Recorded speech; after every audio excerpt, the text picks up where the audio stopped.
In today's video, I'm going to teach you how to log out of Microsoft Teams. If you're wrapping up your day or need to switch accounts, signing out of Microsoft Teams is a breeze, whether you're using a web browser or the desktop app. So, let's dive right in and walk through the steps together.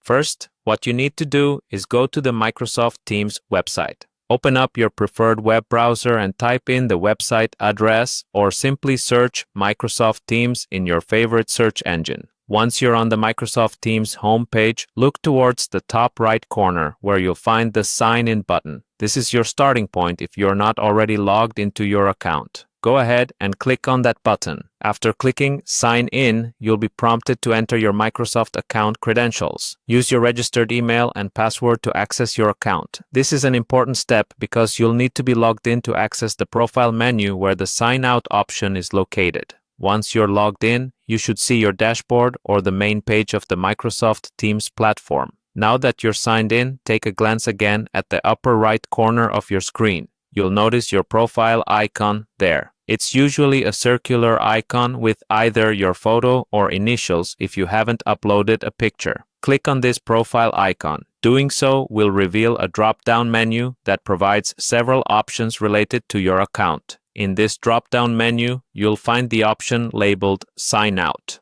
This is the button you're looking for to log out of your Teams account.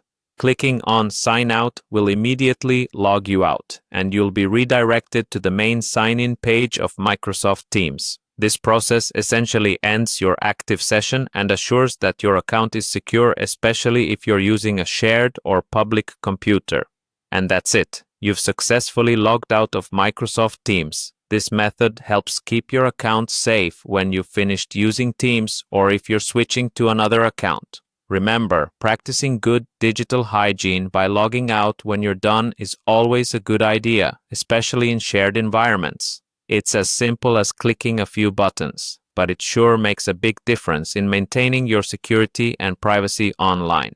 I hope you found this guide clear and easy to follow. Thanks for watching. And if you have any more questions or need assistance with other features in Microsoft Teams, feel free to check out our other videos. Until next time, have a great day.